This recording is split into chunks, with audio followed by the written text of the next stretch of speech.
Welcome back to the deep dive. Today we're going to explore something pretty vital, but we almost never think about it. Our kidneys. For this deep dive, we're using an article from LearnXYZ-In as our guide. Yeah. And I highly recommend you check out their website at https://learnxyz.in after this. Great site. They've got a ton of great information on just all sorts of topics. Yeah. But for now, let's get back to those kidneys. Right. They're like the unsung heroes of our bodies, just working tirelessly behind the scenes. Yeah, it's true. They just keep chugging along without any fanfare until something goes wrong. Right. But imagine if they suddenly stopped working altogether. Okay, that got dark quickly, but I see your point. Yeah. I guess we do take them for granted. For sure. So why are they so important beyond, the obvious? Well, think of your kidneys as like a high-tech filtration system for your entire body. Okay. They're constantly filtering your blood, Yeah. removing waste products and toxins that would otherwise build up and cause some serious harm. It's like they're running a 24/7 detox program just for you. Wow, so it's way more than just bathroom breaks. Right, and that's not all. Okay. They also play a critical role in regulating blood pressure, balancing electrolytes, and even producing hormones that are essential for red blood cell production. They're like the ultimate multitaskers, keeping everything in check. I'm starting to feel a little guilty for all the times I've overloaded them with sugary drinks and processed foods. Yeah. So how do they actually do all of that? I mean, they're not exactly big organs. It's amazing, right? They're relatively small, but incredibly efficient. Right. The real magic happens in these microscopic filtering units called nephrons. Okay. Each kidney contains about 1 million of these tiny structures. Yeah. And they're constantly working to filter your blood and maintain the balance of fluids and electrolytes in your body. 1 million. That's mind-boggling. It's like having a miniature city working inside each kidney. Exactly. Each nephron acts like a tiny processing plant with a complex system of tubes and filters. They carefully separate waste products and toxins from essential nutrients and fluids, ensuring that the good stuff stays in your body while the bad stuff gets sent to your bladder for removal. It's pretty amazing when you think about it. Yeah, But I guess like any complex system, things can go wrong. for sure. What are some of the common problems that can affect our kidneys? Unfortunately, you're right. Kidney disease is a serious health concern. And it often develops silently without noticeable symptoms until it's quite advanced. Oh. One of the most common types is chronic kidney disease, or CKD. CKD. It's a long-term condition where kidney function gradually declines over time. So CKD is kind of like a slow leak in your plumbing system. Yeah. You don't notice it at first, Yeah. but it can cause significant damage if it's not addressed. That's a great analogy. Thanks. Then there's acute kidney injury, or AKI, AKI? which is more like a sudden plumbing emergency. Wow. It's a rapid decline in kidney function that can be triggered by things like severe dehydration, infections, or certain medications. So CKD is a slow burner, while AKI is more of a sudden crisis. Yeah, that's a good way to put it. What are some of the specific diseases that can lead to these conditions? Well, one common culprit is glomerulonephritis, which is inflammation of the glomeruli, those tiny filters in the nephron. It's Yeah. like those filters getting clogged up, preventing them from doing their job effectively. So if the filters are clogged, the waste can't be removed properly. Exactly. And then there are the infamous kidney stones, Oh, yeah. which are hard deposits of minerals and salts that can form in the kidneys. They can be incredibly painful and can sometimes block the flow of urine, leading to complications. I've heard those can be excruciating. What about polycystic kidney disease? I Yeah. remember seeing something about that on a medical drama once, but I don't really understand what it is. Polycystic kidney disease, or PKD, is a genetic disorder that causes numerous cysts to grow in the kidneys. These cysts are like fluid-filled sacs that can enlarge and damage the surrounding kidney tissue over time. So it's like having a bunch of balloons slowly inflating inside your kidneys, crowding out the healthy tissue. That's a good way to visualize it. Okay. And these are just a few of the many conditions that can affect our kidneys. Right. It's important to be aware of the potential risks and to take steps to protect these vital organs. Absolutely. So now that we have a better understanding of how kidneys work and what can go wrong, let's move on to part 2 of this deep dive, where we'll discuss who's most at risk for kidney disease and what are some of the warning signs to look out for. Sounds good. Welcome back to the deep dive. In the last part, we got into the nitty-gritty of how our kidneys work, those incredible filtration systems. But now I'm a little worried, honestly. What if I'm doing things that are putting my kidneys at risk without even realizing it? Who should be most concerned about kidney health? That's a great question, and it's definitely something we should all be thinking about. Right. While anyone can develop kidney problems, Right. there are certain factors that can increase your risk. The two biggest culprits are diabetes and hypertension, or high blood pressure. So those are like the red flags, the big warning signs. Right. Why are they so dangerous for our kidneys? Well, both conditions can damage the delicate blood vessels in the kidneys, making it harder for them to filter waste and regulate fluids effectively. Okay. It's like putting extra strain on an already overworked system. So if you have either of those conditions, it's even more important to keep them under control. Absolutely. Managing your blood sugar and blood pressure is crucial for protecting your kidney health. Got it. But it's not just about diabetes and hypertension, is it? It's not. Family history plays a role too, right? It does, especially with genetic conditions like PKD. Right, PKD. And as we age, our kidneys naturally lose some of their efficiency, so that's another factor, particularly after age 60. So genes and age things we can't really control. Yeah. But what about lifestyle choices? Do those have an impact on our kidney health? Absolutely. Obesity and smoking are major risk factors as well. Obesity puts extra stress on all of your organs, including your kidneys, while smoking damages blood vessels and reduces blood flow to the kidneys. So those are some pretty serious risk factors. Yeah. But what if you don't have any of those conditions or habits? Right. Are there still things we should be watching out for? Yes, even if you don't have any of the major risk factors, it's still important to be aware of the warning signs of kidney disease. Okay. The challenge is that these signs are often subtle and easy to miss, Right. especially in the early stages. So it's like a silent threat. What are some of those subtle clues we should be paying attention to? One of the most common is fatigue, feeling tired all the time, even after getting enough sleep. It's not just your average Monday morning blues. It's a persistent lack of energy that doesn't seem to go away. Right. This can be a sign that waste products are building up in your blood because your kidneys aren't filtering them out effectively. So it's like your body's internal garbage disposal is starting to get backed up. Exactly. What else should we be on the lookout for? Another common symptom is swelling, Okay. especially in the legs, ankles, and feet. This happens because when your kidneys aren't working properly, they can't remove excess fluid from your body, Right. causing it to build up in your tissues. So those puffy ankles could be a sign of something more serious. Yes, it's definitely something to pay attention to, Okay. especially if it's persistent or accompanied by other symptoms. Doug, what? Well, you might find yourself urinating more frequently, Okay. especially at night.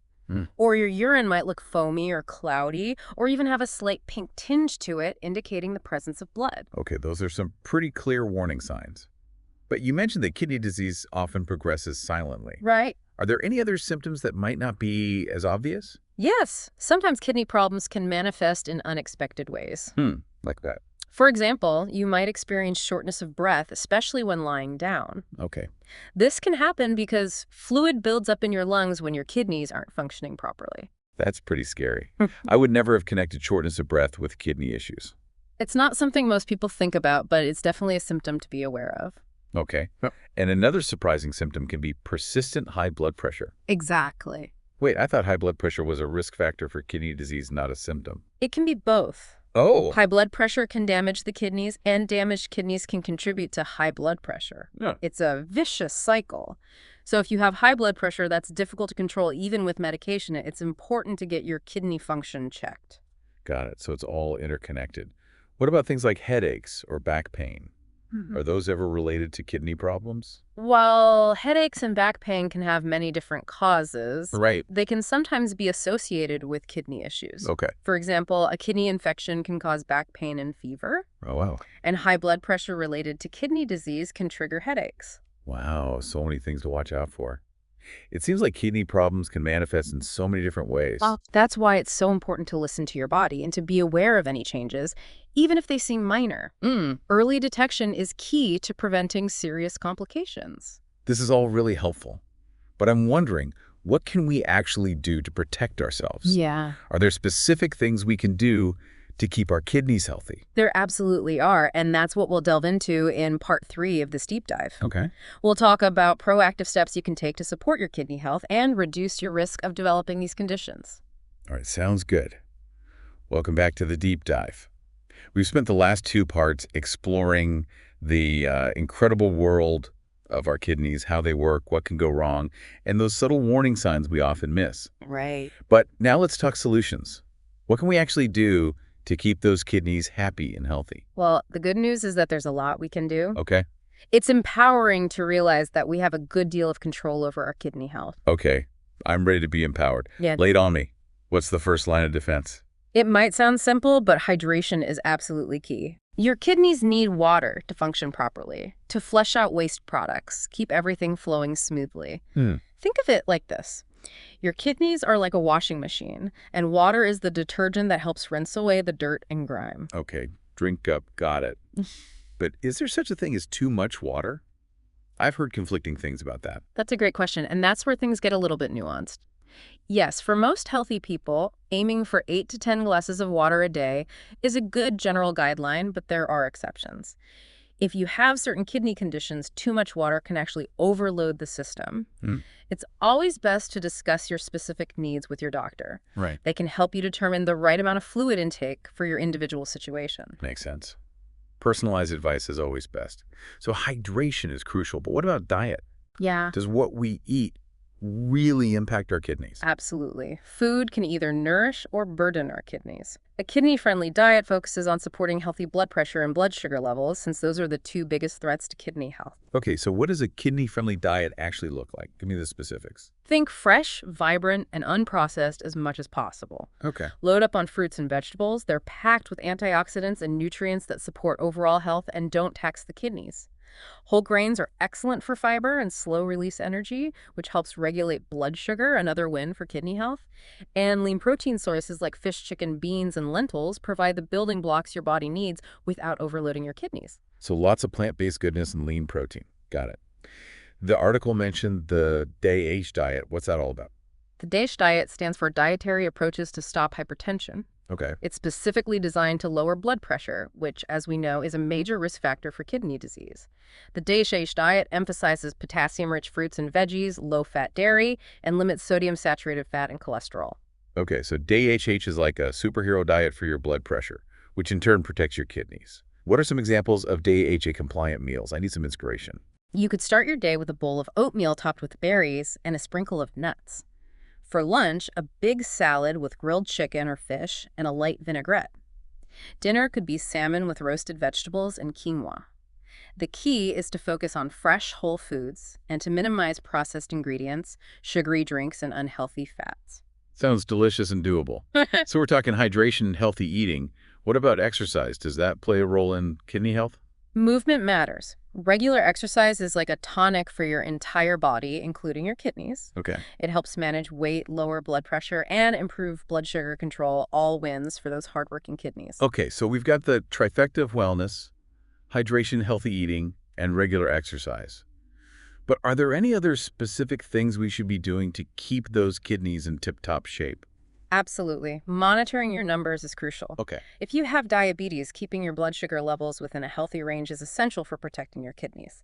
And everyone, regardless of their health status, should be regularly checking their blood pressure. High blood pressure can be a silent killer, both for your heart and your kidneys. Right.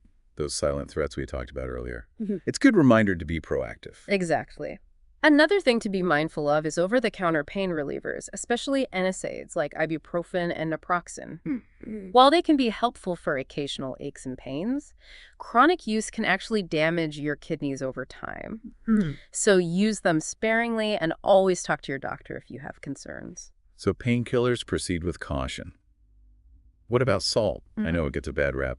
But how bad is it really for our kidneys? Salt is a tricky one. Okay. Our bodies do need some sodium, but most of us consume way more than we need. Excess sodium forces your kidneys to work overtime to filter it out, putting unnecessary strain on them. Great. Reducing your salt intake is a smart move for kidney health. Easier said than done, right? Everything seems to be loaded with salt. It's true, but there are ways to cut back. Cook more meals at home so you can control the ingredients. Read labels carefully and experiment with herbs and spices to add flavor without the sodium overload. Great tips. So we've covered hydration, diet, exercise, monitoring blood pressure, and blood sugar, being mindful of painkillers and limiting salt. Anything else? 2 more biggies. Smoking and excessive alcohol. Okay. If you smoke, quitting is one of the best gifts you can give your kidneys and your overall health. Right. Smoking restricts blood flow, putting extra stress on those delicate filtration units. And excessive alcohol can lead to dehydration and contribute to high blood pressure, both bad news for your kidneys. Okay, smoking and heavy drinking are out. What about regular checkups? How often should we be getting our kidney function tested? That's a great question. If you have any risk factors for kidney disease like diabetes, high blood pressure, or a family history of kidney problems, it's wise to discuss regular kidney function tests with your doctor. Hmm. They can help catch any early signs of trouble and guide you on the best course of action. So regular checkups are like those routine maintenance appointments for your car. They can prevent major problems down the road. Exactly. Think of it as investing in the long-term health of your kidneys. It's much easier to manage a problem in its early stages than to deal with the consequences of advanced kidney disease. That makes perfect sense. But what happens if, despite our best efforts, kidney disease does develop?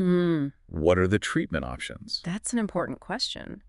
Thankfully, there's a whole spectrum of approaches from lifestyle modifications to medical interventions.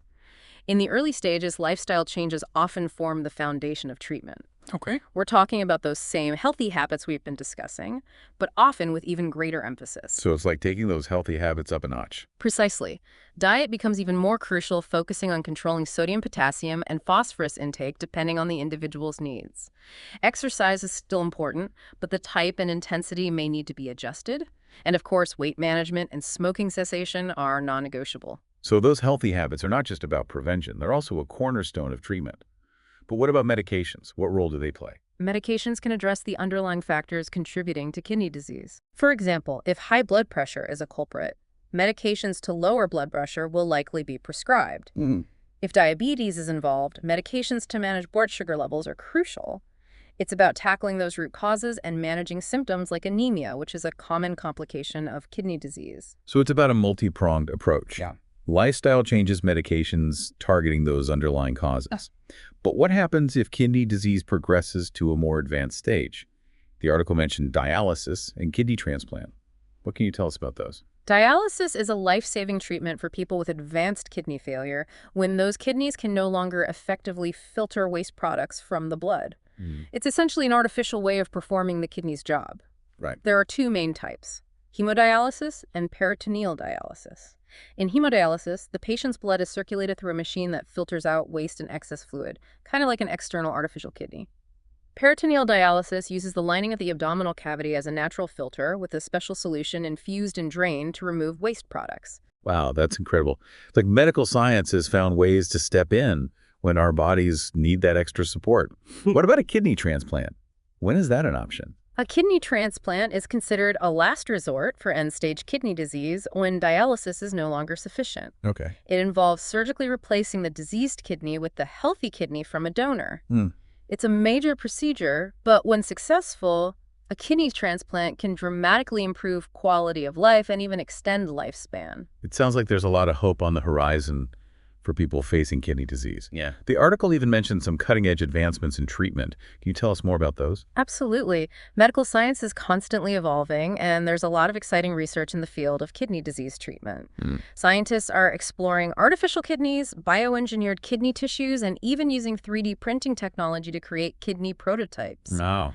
These advancements hold tremendous promise for the future of kidney care. It's incredible to think about the potential of these new technologies to transform lives. Before we wrap up, let's tackle a few of those frequently asked questions from the LearnXYZ-In article. Okay. First up, can dehydration really cause kidney problems? Yes, absolutely. Chronic dehydration can lead to kidney stones and other complications. Those kidneys need a steady supply of water to function properly. Okay, so staying hydrated isn't just about quenching your thirst, it's about protecting those kidneys. Next question, can I survive with only one kidney? You absolutely can. One healthy kidney can do the job of two, filtering waste and maintaining all those vital functions we talked about. That's reassuring to know. And finally, can a kidney transplant cure kidney disease? A transplant can replace a failing kidney and dramatically improve quality of life, but it's not a cure in the strictest sense. Okay. The recipient will need to take immunosuppressant medications for life to prevent rejection of the transplanted organ. And while a successful transplant can significantly extend lifespan, it's important to continue monitoring kidney function and following a healthy lifestyle. Well, that's been a fascinating deep dive into the world of kidney health. Yeah, it has. We've covered a lot of ground from those tiny nephrons to those cutting-edge treatments. What are some key takeaways you hope our listener will remember? The most important message is that kidney health is crucial to overall well-being. Right. And while some risk factors are beyond our control, there's so much we can do to protect these vital organs. Adopting a healthy lifestyle, staying hydrated, eating a balanced diet, exercising regularly, managing blood pressure and blood sugar levels, and avoiding smoking and excessive alcohol can make a world of difference. And if you have any concerns about your kidney health, don't hesitate to talk to your doctor. Early detection and treatment are key to preventing serious complications. Couldn't have said it better myself.